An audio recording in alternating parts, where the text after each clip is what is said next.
Where does Esteban Ocon go next?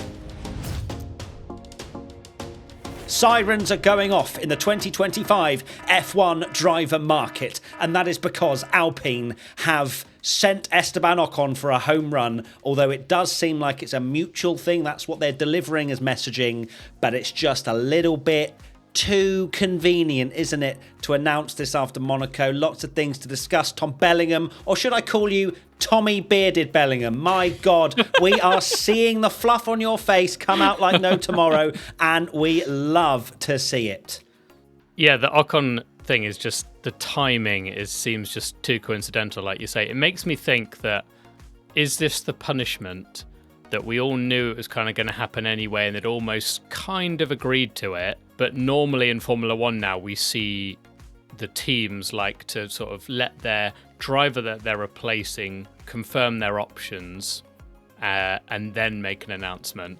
I wonder if this is their kind of little punishment or little dig that's gone, well, actually, now we're not going to wait and we're going to announce it. Even though they're all chummy on social media, of course, they're always going to be like that, but with the admin, but I don't think it is like that in the real world. No, I agree. And I think it's actually even more sort of intense and harsh, I would even say, on Alpine's side, what they've sort of done here. This is not, Ocon would not want to announce it at this point. It's very much, what we discussed previously around Alpine and how they've put this whole consequences thing coming out now. And the messaging that's kind of being delivered here is, Ocon, you've done that. You've been fired. That's kind of what they're sort of trying to. I know that it's all mutual, blah blah blah blah blah. But and it probably was confirming anyway. But the way they've almost like spun it so they can make it look like we've made this decision and you're gone. And here's the consequences that we have said that you would receive. And I just think it's a bit harsh. I thought, and it more gives me the insight that all was not well, even probably before Monaco, and perhaps this was all confirmed anyway, and all that sort of stuff. But yeah, it's going to be fascinating now to see whether Esteban Ocon listens to any of the team orders that then come over his way, because he wasn't listening beforehand, and now Alpine have announced that he's gone. I think we could see. Maybe we'll do another spicy podcast after Canada of, will Ocon be benched for Spain after he plows into Gasly in turn one? Yes. I don't know. We'll see. But the main crux of this podcast, and the reason we are here, is to discuss Ocon's options for 2025. Where will he go? Let's start with Mercedes. Now, we have graded each of the options out of 10 as to the likelihood that we think, or individually, that we think is the possibility of him going. So Mercedes, I am going with a 4 out of 10. Of course, Esteban Ocon has ties with Mercedes. He has for a very long time. He's been tipped for the Mercedes seat in previous years as well. It never obviously came through. And I've given it a 4 out of 10 because I don't think it's out of the realms of possibility. But then I also remembered that Esteban Ocon, he's a driver that very talented, very quick, but does ruffle a few feathers. Now, do Mercedes, in their time of turmoil at the moment, want to ruffle more feathers potentially between their two drivers, which would be Ocon and Russell? No. But I'm also going to say that perhaps if they don't go with Kimi Antonelli, and of course Carlos Sainz seems to be now away from that Merc deal, maybe there will be an opening for Esteban Ocon if he plays nicely. So that's why I've given it a 4. I've gone for a 1 out of 10 for Mercedes. I think the ship has sailed for the Ocon. I know a lot of people think that this is a great option, particularly with Kimi Antonelli waiting in the wings, and it's kind of like, oh, is he too early? And then Ocon potentially could be that nice kind of driver that they put in there. They can assess someone like Antonelli at Williams, and then they move up. But the two things there are, then you have a young driver lineup where Ocon's not going anywhere, and what would they do about it? Because and then the second option, which I think is the bigger problem, which is exactly what you said, of Mercedes are already not having the best time of things. I think they are, like we discussed in the drive ratings in the main podcast, they are kind of a shadow of the former selves with a lot of the things they're doing at the moment. It's not just the car performance, but some of the decisions and we've not seen that perfectly slick machine, but they've got two very good drivers in Lewis Hamilton and George Russell who are seemingly working together to improve the car, and there's been harmony there. The last thing they need is carnage. And I know Ocon's come out with this statement saying, like, I've got this unfair reputation of colliding with my teammates, which maybe it's unfair how extreme it's been, but I don't think he can deny, like, no one else can have a compilation video of times X has collided with their teammates like Ocon can, and it can't be a coincidence. So I don't think Mercedes are willing to take that risk. We now go to our next team, Haas. Tommy, you go first. I have gone for a 9 out of 10 for Haas. I can see this happening. Yeah. Of course, Nico Hülkenberg's leaving. Kevin Magnussen. I think at the start of this year, I'd have gone that they stay with Magnussen as an experienced driver, but he is chaotic, and Esteban Ocon has a reputation, but boy does Magnussen have a reputation even more extreme at the moment. So if they did hire Behrman to replace Hülkenberg and they want to get rid of Magnussen, Ocon is a good replacement, I think. And Haas don't mind a bit of chaos. And Ocon is a bit of a chaotic driver, but he's a very fast driver, and Haas don't mind that. So I think Haas would be a very good fit for Ocon, and I think Haas would really like him as well. I could see it happening. Oh, a little relationship going on. Love that. Cute. Funny enough, I've gone for an 8 out of 10 because I'm very much on that same wagon as well, that I believe that Haas might well be the best option for Ocon to get away from perhaps even the Mercedes sort of program that he's kind of been lingering around a little bit, which obviously hasn't worked out, and they've not believed in him to give him the seat at Merc. But at Haas, the car isn't that bad. The car is like similar, if not better, than the Alpine. So, especially with the, I guess, Q3 appearances and things like that, the Haas is better. So I think it's a good idea for that. I also believe that with the Ferrari ties, perhaps Ocon will smell one day a little seat in the old Scarlet car one day. That would be, again, like, right, where do I go from Haas to try and get to a better seat? Because, of course, Haas, I do not believe are ever going to win the World Constructors or Drivers' Championships in that car. Behrman comes in with Ocon. That'll be a juicy lineup. It'll be a younger lineup, and it'll be an exciting one, but Ocon still has that experience that you would hope he'd be able to lead the team. Our next team is Williams.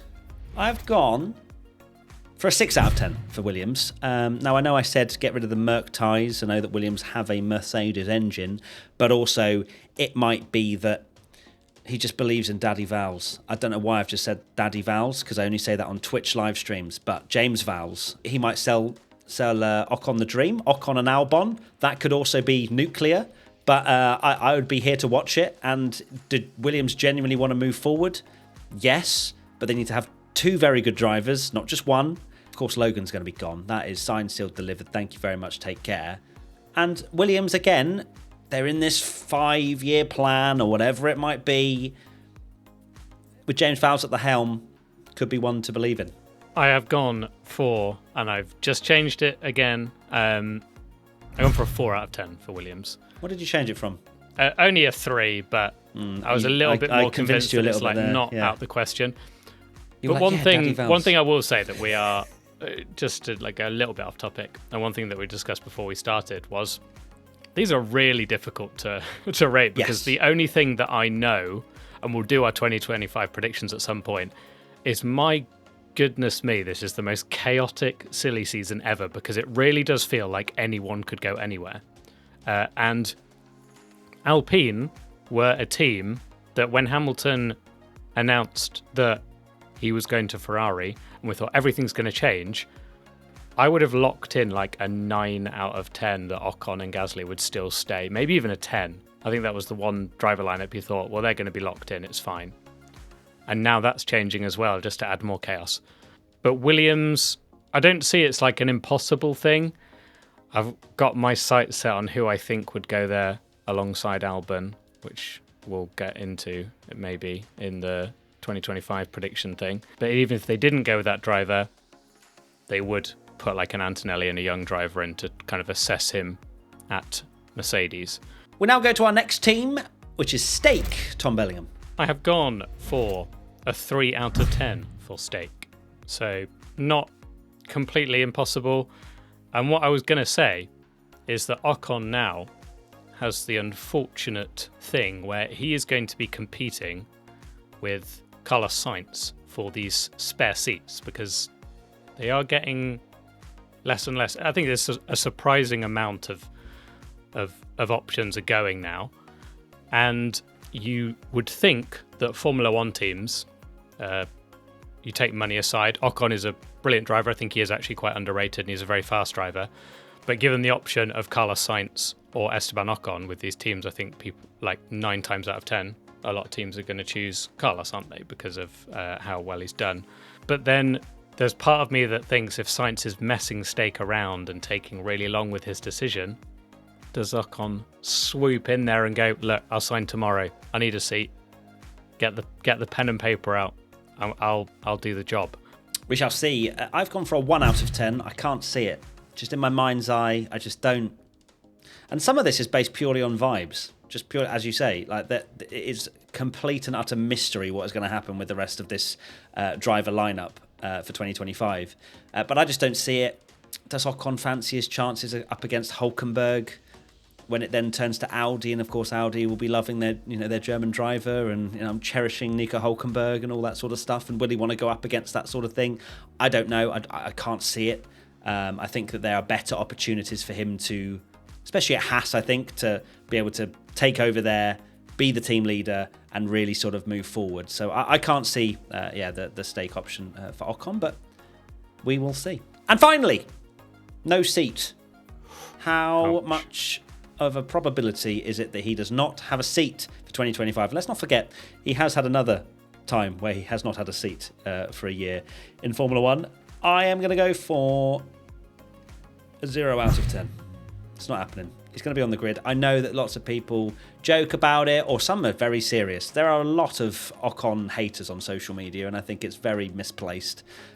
He's a lovely, lovely bloke. But I don't think he's going to be without a seat. I think he'll slot in somewhere because he's too good of a driver to miss out. And I also don't think that there are enough young drivers and potential talent waiting in the wings to slot all of these seats or take all these seats away from him. So I think Ocon will be on the grid somewhere in 2025, where even if it is a dustbin. I have gone for a 4 out of 10 for this because I initially was like, oh, it's a 1 out of 10 and had the same thinking of you that he is far too good of a driver. He's a race winner. But I would be feeling a little bit nervous. He did say that his plans will be announced in due course. I think he said something like that. So maybe he has got something lined up.